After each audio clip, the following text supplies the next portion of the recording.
What's up, ladies and gentlemen?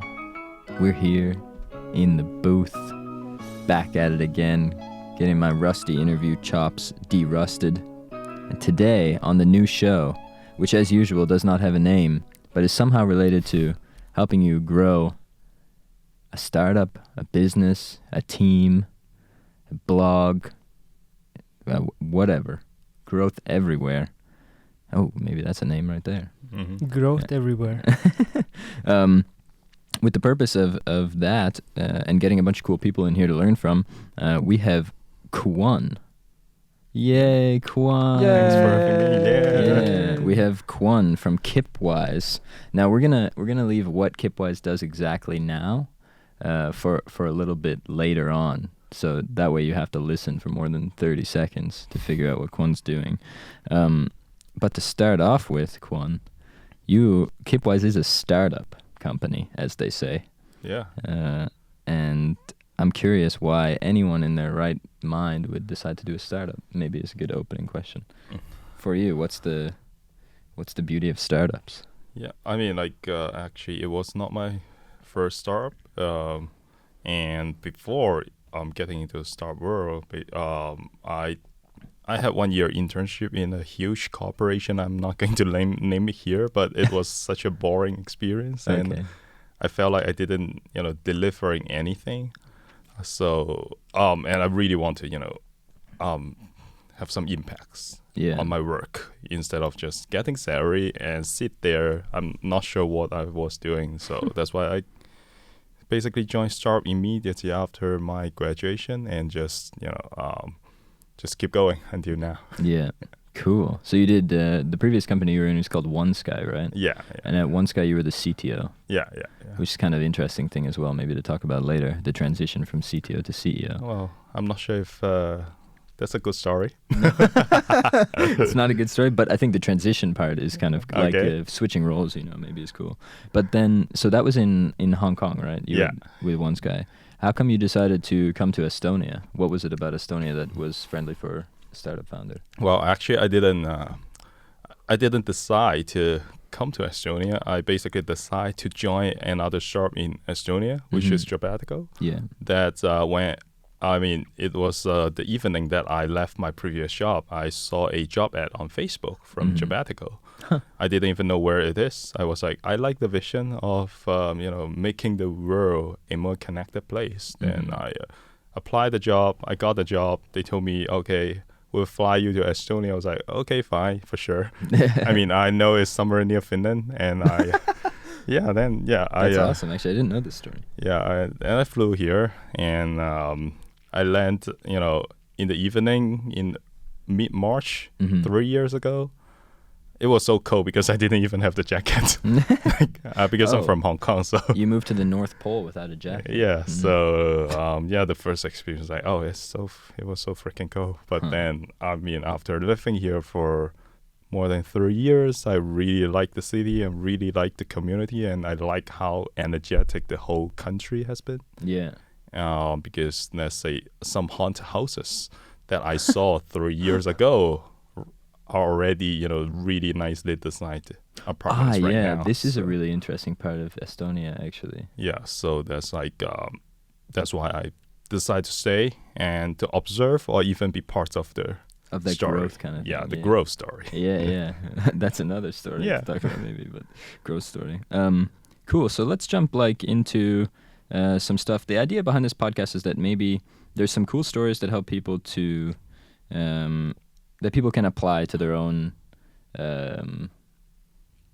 projects, whether it's a startup or established business, or they're just growing a team within a startup or whatever. Maybe you can talk a little bit about the beginning of Kipwise before it was what it is today, and what was the problem you guys were trying to solve previously? Yeah, for sure. So, Kipwise at the beginning, it was not the current idea as most of the companies. Yeah. And me and my co-founders, because we were still chatting, even though I was in Estonia and they were in Hong Kong by then, and we found we couldn't learn a lot from each other with after not working together, and we didn't have a good way to share our knowledge with each other. So we basically we were like chatting through Slack most of the time, like because it's kind of like the best communication tool right now. There was no good way for us to share our knowledge, and then we decided to build some a tool that helped us to share the knowledge, share articles within Slack to help us highlight some of the important parts so we can keep updated, collaboratively, because individual, for me, I only have that many hours every day. Yeah. I don't want to spend too much. I cannot spend enough to consume enough content, so it's great to learn together with my co-founders. But then we start that knowledge sharing tool. We got some tractions from Product Hunt, from Slack. Yeah. But we mainly attracted academic teams that we couldn't monetize. Yeah. That's so why just to sum up what it was a little bit, essentially you guys were you were sharing a lot of files in Slack, but really specific parts of those files were important, right? So this was the opportunity to highlight them and to be able to kind of showcase the most important information in a given resource or article or whatever. So to accelerate the learning time. Yeah. For different teammates. Cool. And for you, this was because this was a problem you experienced personally. Yeah. And actually, it's something that we all enjoy, to grow ourselves, to learn more new knowledge from each other. So that's why we start doing that. Yeah. Cool. And this was a relatively small tool, right? It wasn't a crazy platform or something like this. No. For sure. It's it's just a Slack plugin. Yeah. That you have to have Slack to use it, and it only helps you when you, let's say, share some articles, let's say from TechCrunch, from Mashable, etc. Yeah.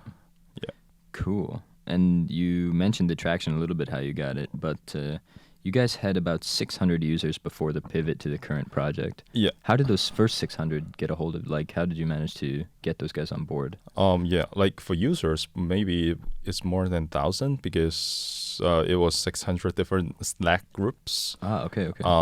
But we did only two things. One was we got featured by Slack on the Slack directory, and we launched it at least 2 Product Hunt campaigns. Yeah. And we got the registrations, and we got the users using us, and some of them gave us feedback.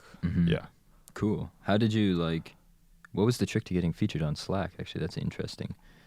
Because you've talked about this to me, about how it's been really important even now. Yeah. How did that happen?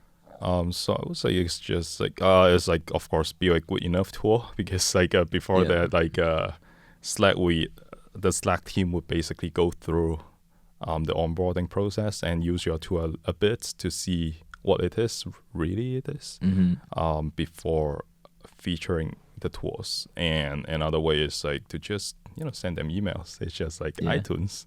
If you want to get featured on iTunes or Google Play, you would just send an email, try to pitch your product, and give them a reason about why they should feature it to you and why you are unique compared to other tools. How did you guys pitch that?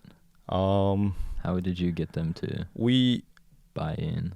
We sent them a really short email about the problem that we were solving with a YouTube video about how the tool works, just to save the time from the Slack team, because I'm sure they get a lot of emails. Cool. So you actually sent them a demo almost. Yes. Nice. Of course, they signed up as well to try it out with their testing account. They would. It's so explicitly, it's so obvious that that's a testing account from the Slack team. They probably want you to know as well. Don't spend time, on them. Yeah. Cool. That's really interesting, actually. You also talked about how this has been beneficial for SEO. That was a tip you gave me. Yes. Yeah. Well, how did that? How so? Because once you got featured, you are going to have your app available on the Slack app directory, and you will get a backlink, which is nice. The backlink juice. Cool. From Slack.com. And then on Product Hunt, did you have secrets to how you managed to get? Did you feel like it was your Product Hunt launches were a success? Were they valuable? I would say it was valuable, but not super successful. Okay. The major thing was more like our product was not a good fit with the product and audience by Really? then, I guess. We got sign-ups, but the conversion was not that nice. Okay. Well, I'm not sure if that happens to most of the launches. Mm-hmm. But that was mainly handled by my co-founder as well. Okay. What I contribute to the campaign was more like my upvotes. Yeah, I got you. Yeah, because we try to make our roles super, I would say, like we handle the areas that we are good at. Yeah. I get you. I'm more like, as you know, I was a CTO, so I'm more like at the product and engineering side. Mm-hmm. Yeah. Cool. Was there, even if you weren't super involved, is there something you feel you guys could have done better on Product Hunt to really like have a killer launch or?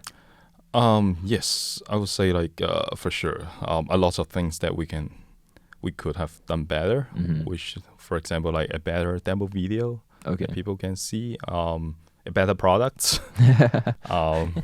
Build a good product. Yeah, I mean that's what it should be actually, after all, and maybe a simpler use case. Okay. Yeah, because we didn't simplify the use case enough. Like, we didn't make it simplified enough for people to just get it to have when like they see the immediate. Yeah. Yeah, because I mean there are a lot of products, nice products launching on Product Hunt. So every day. Yeah. Yeah, we have to be simple. A lot of competition. Yeah. Cool. And then Product Hunt. Was there a point where you guys understood that there was a need to pivot from that product and to move to something else? Yeah. So the major trigger point was like, so we got the users, and then we have to think about the money, and then we try to monetize the tool by asking some of the active users, hey, we are going to, switch off the free plan, and here would be the price, blah, blah, blah. No one paid. Okay, yeah. So, and then we realized there was like some issues, and of course we did some more research, talked to more similar companies with similar target audience. Yeah.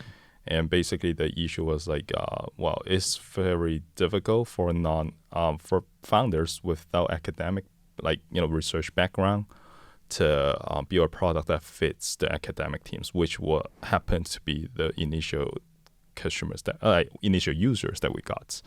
Actually, because me and my co-founders, we didn't have I would say research academic background, that we didn't know what they really want. The tool, I mean, they use our tool, but they're not willing to pay. We didn't know what was the process behind, let's say, how they raise their fund or how they should get the subsidy, etc. We have basically no idea. So we accidentally attract someone that we don't understand. Yeah. Okay. And then we just couldn't monetize, and it is not sustainable for sure. And then we just move on to somewhere that we are good at, because we had the B2B experience. So we try to pivot this idea for business, which turned it into a team knowledge management system. Yeah, and we can talk a little bit about that in a sec, about what's like really happening now. Yeah. Because some exciting times for you guys, actually. So how long was it? What was the timeline from the point where you you launch on Product Hunt, you have 600 users, you decide to pay, and then it's like, this is not our crew. This is not going to be our 10 people who love our product or whatever. Yeah. How long was that time frame? Actually, it was pretty long. It was more like, it was maybe 9 months. Really? That 3 of us were mainly part-time, that we didn't quit our job for this. For this too yet. Yeah, well, maybe we quit maybe during the last month. Yeah, but not before. Okay, so it was like 9 months, but part-time, not super committed at least. But did you feel like, was it heartbreaking for you to pivot or to understand that wasn't, what was the emotional process for you? No, we maybe. we are happy to pivot. It's like because we want to build something that's valuable enough that people would pay, and the problem is big enough that people would pay, so we can keep building. I mean, of course, like you can have, the vision to solve a problem for free, but that's not sustainable most of the time. Was there, is there a way that is there something you could have done maybe where you understood in month 1 or 2 that this is not the product we need to be building? Or do you feel like that was just what it took to get to that point? Well, I mean, I would say definitely there could be a lot of things that we could have done to shorten that period. For example, like, figure out the target audience, like the target market earlier that because we started as a pet project anyway, so we didn't spend a lot of time there. Yeah, it's fair. And the target market and the founder market fits, I guess. Yeah. Because for this case, I'm sure there could be some potential things that people, in that particular markets, that because the academic teams are signing up, they're using it. Just we don't understand the market. Like there's no founder market fit. Yeah, I think this is something people don't talk about enough, actually, founder market fit, because I think as a founder, there's so many reasons for you to quit your job that if you don't really care about what you're doing, then it's going to be really hard to keep pushing through. I mean, I've heard of companies here actually in Estonia who are doing really, really well, but they realize they have to pivot just slightly to a different audience, and the founder's no longer passionate about that problem. Wow. And, there's a really significant company like this. I can talk to you about it later off mic, but they're killing it still. They're doing really, really well. Tons of revenue, growing pretty well. But the founder decided that was no longer the problem he wanted to solve, and luckily in his case, he was self-aware enough to recognize this before it was time to like, okay, I'm leaving today and getting on a plane and flying to Bali or whatever. So he had a really smooth transition out and stuff. But I think it's something people don't talk about enough because it's important that you I think everybody kind of understands maybe that it's important to understand your audience, but to actually give a damn about them is also really important. Yes. In order to stay motivated. Cool. Nice. So, any pro tips for validating problems early as fast as possible since you guys you drug it out a bit? I would say we are not doing great in this particular area that we want to keep improving. Yeah. We are our team is kind of like we'll try to build first, which is not a good thing that most of the team should follow for sure. But you don't build super huge for. Yeah, we tend to build first, and we usually build MVP, like super MVP, that people would complain. But that's not the wrong thing to do. Do you think, or what do you think? I'm not sure, to be honest. Like because there's someone might say that you should do more user research, you should get more you should talk to more leads, you should talk to more people from the target market in order to know their pain point instead of just building. For us, we are not sure, to be honest. But we might be some of we were lazy to think because our team we execute much faster. So of course I would say that's something that most of the teams should avoid. Yeah, I like this about you guys personally. Maybe it's not like I think there's never like a right way. I'm not sure. Yeah. Cool. Did anything go wrong in pivoting from was there any stuff that broke down? I'm not sure if you mentioned something before. I have the question, which leads me to believe maybe. I would say luckily, the transition was pretty smooth.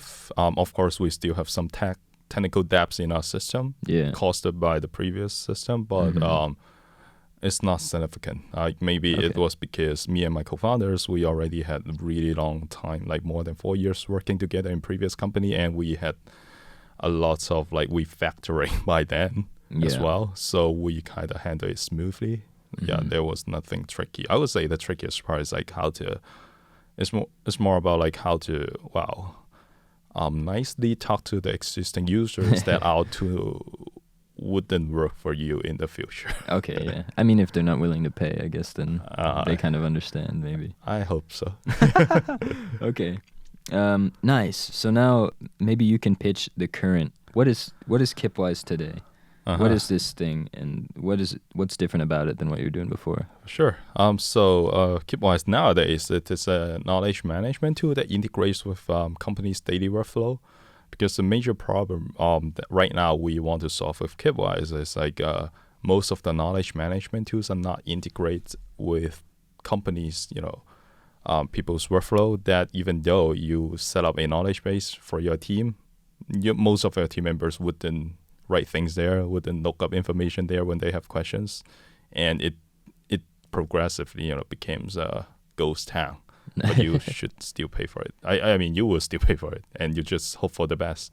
You try to set up some tutorials, some sessions to encourage them to use. But the fact that it's like they're not paid to manage knowledge. So if it's not easy enough, they wouldn't do it. So, but our goal is to make knowledge management super smooth. That team members can use it super easily without even thinking. So they can still focus on their daily job, because that's what they are paid for, and that's what the KPI. I mean, that's what matters for their KPIs as well. Yeah. Speaking of KPIs, the golden egg of Kipwise. Tell me about the churn rate. For Kipwise, I think we have been focusing on the retention. Very, very, I would put it as the highest priority, basically. Like whenever there's someone churned, we would try whatever we can to reach out to them and ask for the reason. Yeah. And fix it if it's fixable. And right now, the churn rate for us is because for some months it's 0, and for some months it's just 2 point something %.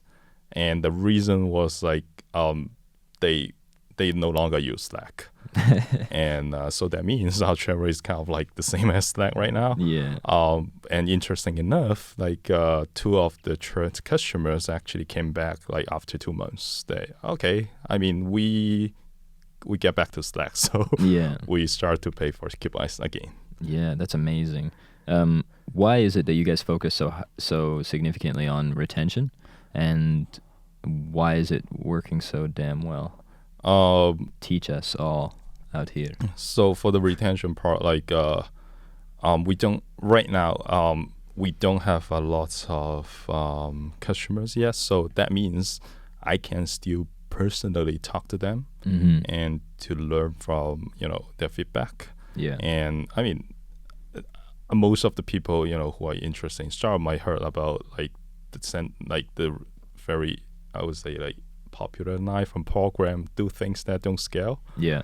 So right now, I personally actually talk to every paying customers, and try to learn what they want in the future and which issues that they have right now, and together with our execution speed, usually their feedback can be addressed within 1 or 2 weeks, especially for the important ones, probably within 2 days. But of course, some of the feedback might not be that important for now. We will try to plan it for in the future. Yeah, that was my next question, was because you're doing great advice, I think, do things that don't scale. This program, there's even a website now that's thingsthatdon'tscale.com, and it gives you a list of stuff you can do to help. It's really interesting. Non-scalable things? Yeah, non-scalable things. Yeah, really interesting. I was going to ask something about doing things that don't scale, and differentiating between feedback that matters and feedback that maybe doesn't. Because I think as a startup founder, if you just built everything that people say they need, then you might end up with a product that people aren't willing to pay for, or that's too big, or so on. So how do you guys differentiate between good and bad feedback? I would say we learned it the hard way with our previous company. Okay. So, previous company, we were still really customer focusing. Yeah. And that would listen to customers. At One Sky, or? Yeah, at One Sky. We try to build the features that customer asked directly. Yeah. In a super fast way as well. Yeah. They were happy at the beginning. But after we, let's say, implement maybe 10 features, for them, the whole user flow becomes weird and more bugs comes out, because we were not solving the core problem. We just heard from their requests. Yeah. So I would say like right now, I mean, so we learned a lesson there that it's not like when a customer asks for a feature, usually they might not be asking for that feature. They just tell you, hey, I want this feature, but they didn't tell you because I have that problem. Yeah. So that's the most important part for the team, at least, like to find out what was the core problem behind and to design, a better solution for that problem. It might not be the feature that the customer asked for. So you try to really get to the root of why does this person think they need this feature, basically. Yeah. And then find the best way to do that. Yeah. And sometimes we simply gave them, a simple workaround, and they were happy and it's done. Yeah. Yeah. We didn't even code one thing. And just to give some frame of reference that Kwun might know a little bit what he's talking about, at least. One Sky previously, you guys built from 0 to like 3.5 mil, something like this, in annual recurring before you left. That company's still kind of going and thriving. Right. And then with Kipwise, at some point you also attended Techstars, and now we'll talk about like some celebratory stuff maybe at the end. So just so people know, Kwun's the real deal. Yeah. Thank you. But yeah, cool. So back to sticky products. Now you guys have more of an acquisition problem than a churn problem, I think. Yes. And this is something that you're kind of actively attending to and experimenting with. So what's working now for you guys with sales, and what's not working? Most of our customers are basically from the inbound channels. Yeah. That we answer lots of questions on Quora, so which was the most effective channel. And excuse me. But at the same time, we found, because like the problem of knowledge management is so huge that most of the teams would suffer. The bigger the team size, the bigger the problem is. Yeah.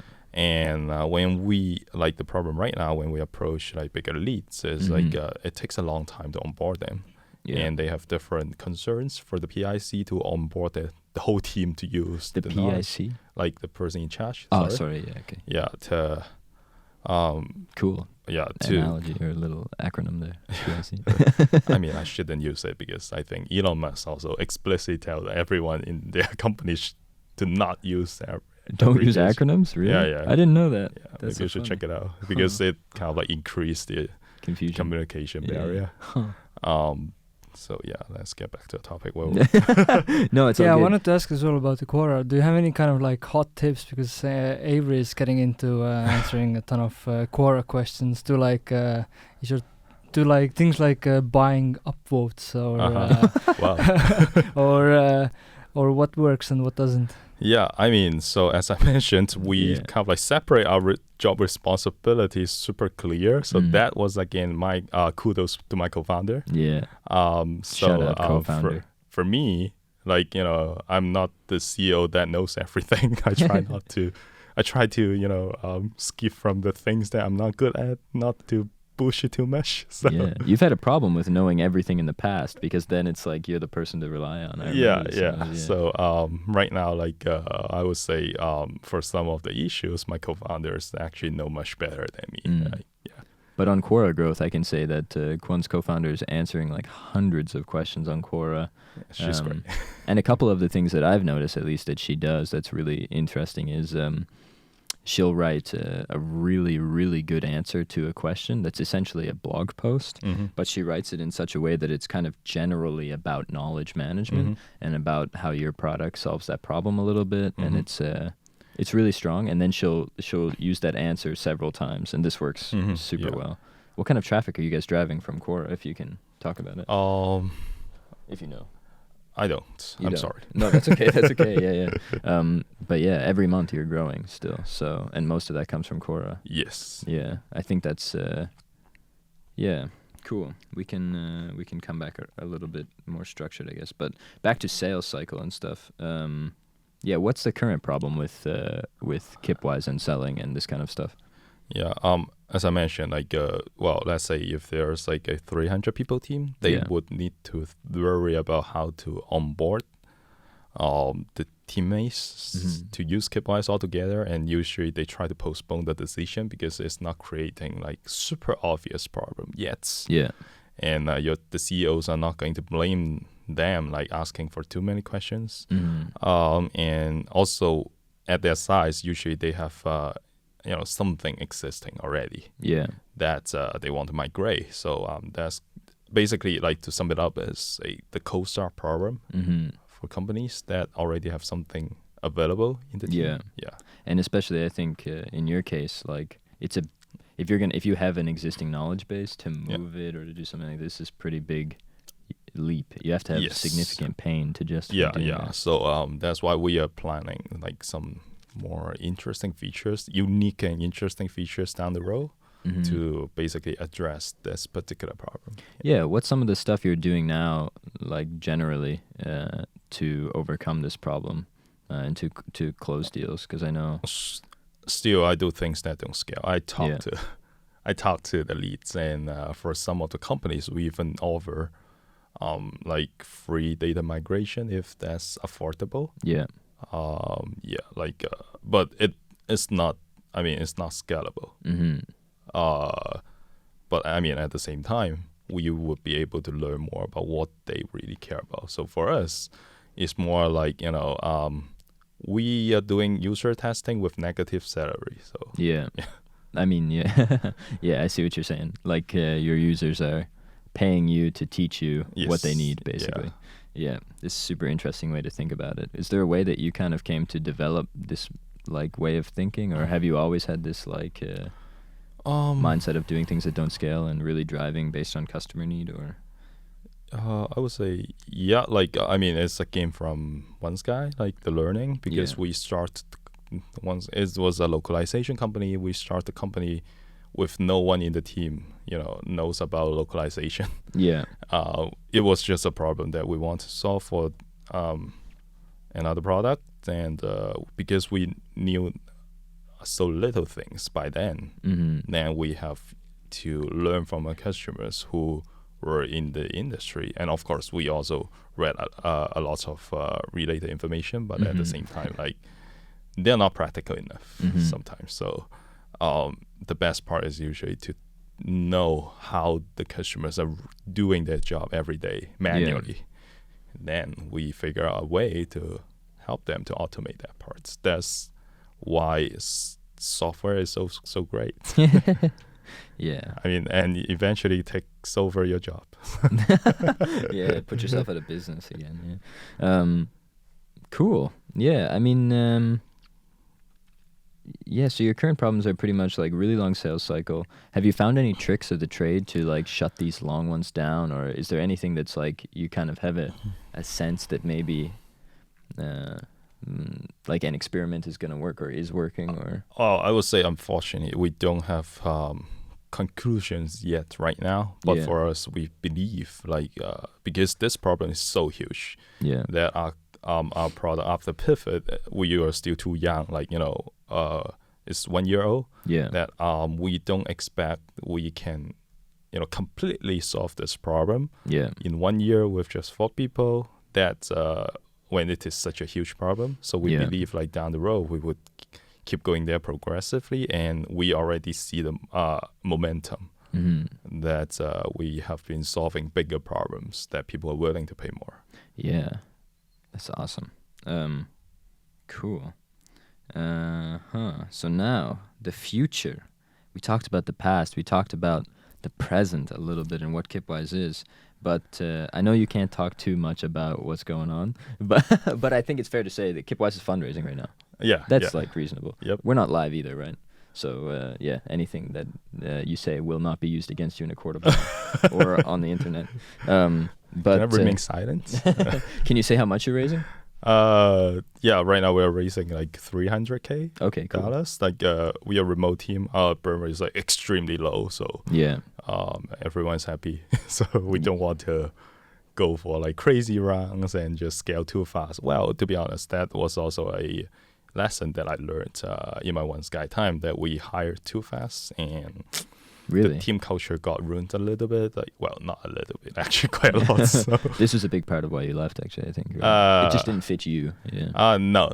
Actually, that was not okay. the major reason. Okay. But yeah, like some other reasons. Yeah, but that's like, okay. We don't have to. Yeah. but yeah, like so we learned to maybe it's easier to just scale. Mm-hmm. Like well, I would say like scale slower before you really hit the great product market fit Mm-hmm. parts. I mean, otherwise, like you are going to reach that that point even later. Yeah. Actually, this is something I really admire about you guys and hearing about your progress all the time, because it's like, I think sometimes maybe you feel frustrated or maybe in short bursts demotivated by like slow sales cycle or something like this.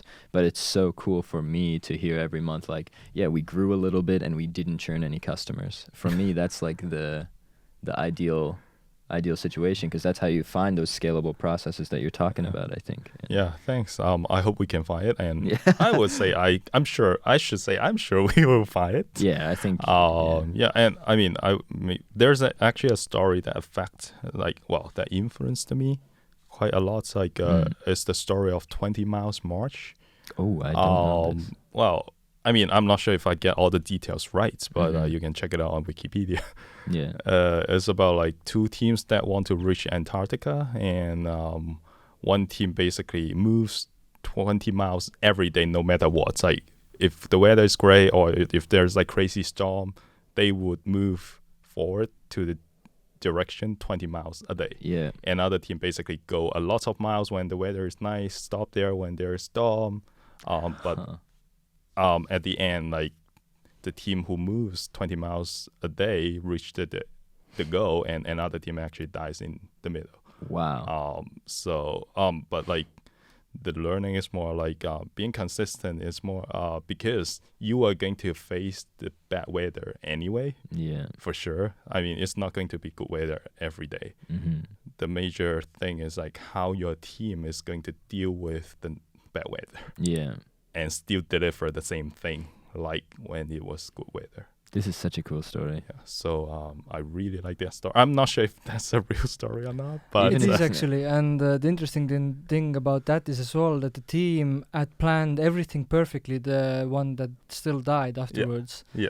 Really? Yeah, they had planned like if basically as if you would use like modern day tactics to like predict weather.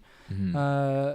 Everything would have been fine, but it was like one of those years where unexpectedly a sudden cold appeared, and that's why they got left down there. So it was that's perfectly planned, and just this crazy thing happened what they didn't expect. Yeah, that's so cool. That's so relevant to startups. Yeah, because like for startup, I mean, the things would go south for sure. Yeah, out of your control completely. Yeah.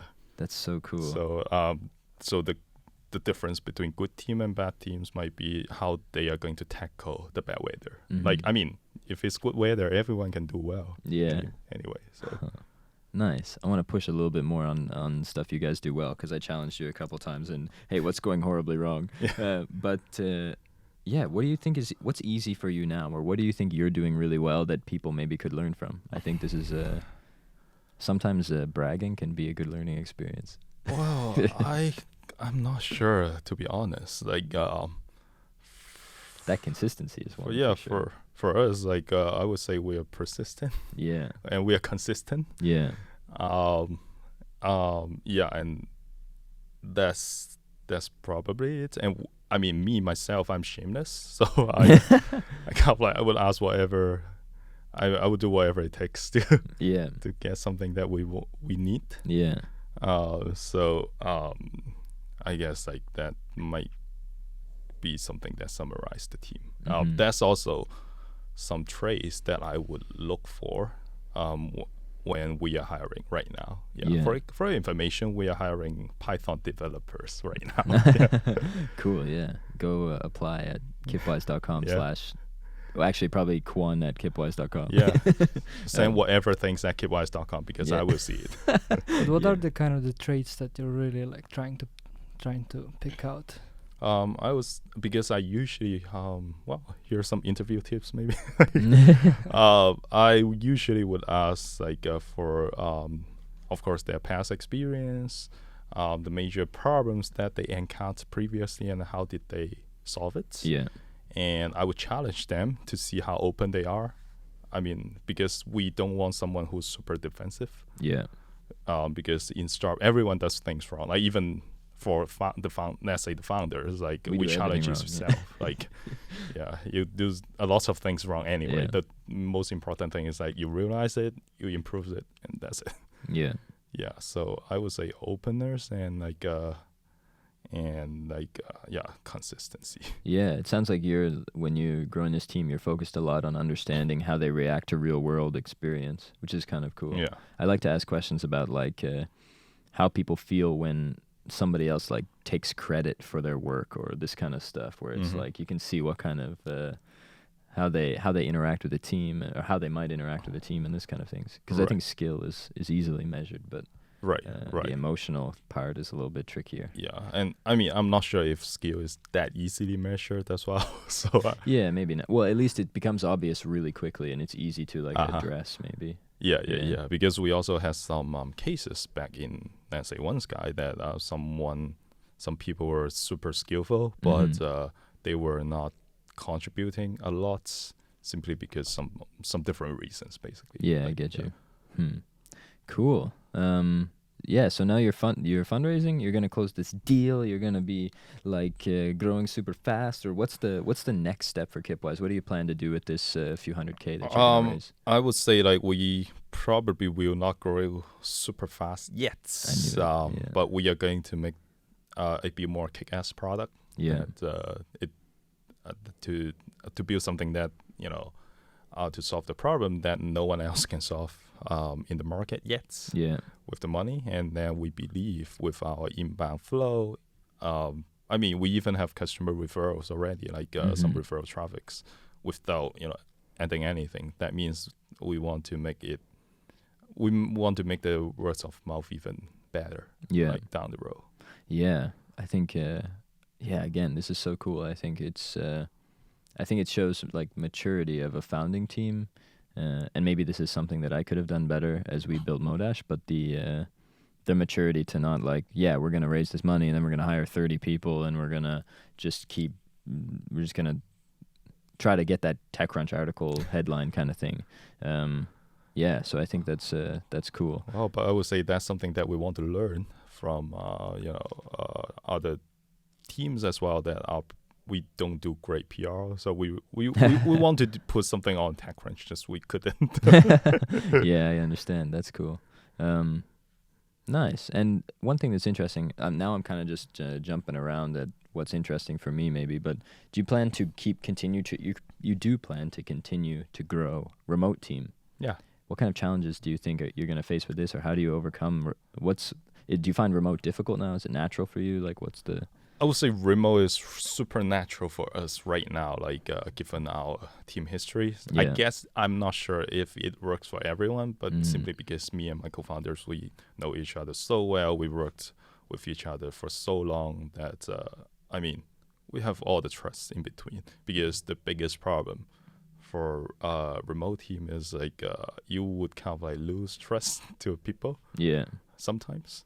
And so actually that's one of the things that would try to deal with in our interviewing process when we're hiring, to make sure that person is good enough, is kind of like self-disciplined enough that we can trust him or her when he or she is like working remotely. Yeah. What's cool, I think, that I just realized, the nature of building a remote team for you guys is that you live in a exaggerated version of the problem that you solve. Yeah. Because people need to get answers and stuff all the time. Exactly. And not only about the knowledge management problem, and basically all the problems that you would face creating a company, it amplifies when it is at the remote setup. Yeah. Do you have any pro tips for people who are hiring remote? I mean, this is becoming more and more popular all the time. learning to work together? It's not my tip. It's from like I heard it from someone else, but I forgot what it is, and I found it makes a lot of sense. Yeah. It's like you either go 100% remote or you don't do any remote. Okay. Because like if you do it, let's say, okay, we have, let's say, 5 people in the office and another 5 remote. That means you are going to have some secret information flowing. Yeah. Between the 5 people in the office Mm-hmm. that another 5 wouldn't know, which is harmful to the company growth. Because right now for us, we do daily meetings basically every day. Like a stand-up kind of thing. Yeah. Mm-hmm. And we basically, talk through the things that we have done the day before. Mm-hmm. And I mean, even though those items might have been, let's say, notified through Slack or through some other tools like Trello, Yeah. we still talk about it and we still ask questions if need to make sure things are moving forward. So frequent check-ins and go all in or don't do it at all. Yes. Yeah. That makes sense. Cool. As we wrap up, maybe it's interesting to hear a couple of the places that you learn about stuff. I mean, the idea of this podcast is that people can tune in. I can tune in and learn from people who are building cool things, building cool companies, growing them. Where do you go to learn about stuff? I try to interact with smart enough people to learn from them. That's why we start Kipwise at the very early time, so I can interact more with my co-founders to learn from them. And another way is like, it's like the YC podcast. Actually, I also really listen to that cool. very often. And also some of the Techstars like podcast materials are so good. Mainly about the fundraising though. Yeah. Which is but that's like the best material that I've ever seen.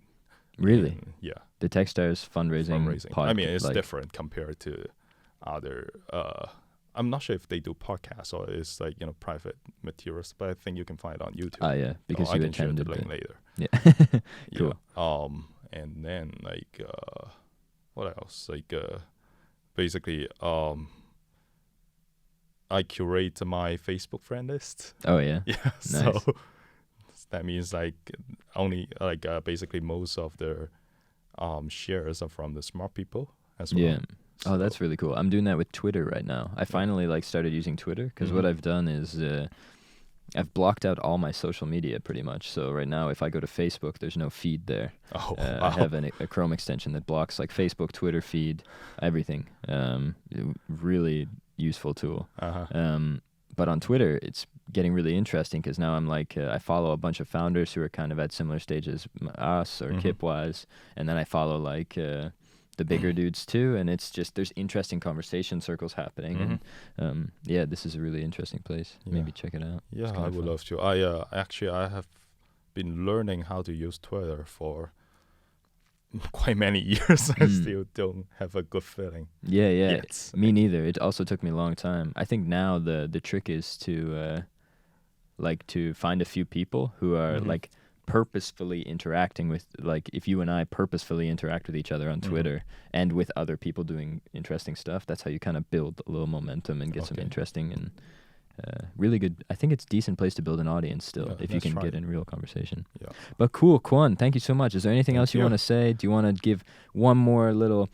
Kipwise is the best knowledge management tool for your team that integrates directly into your Slack to save you asking repeated questions to your project management or whoever. Get the answers you need.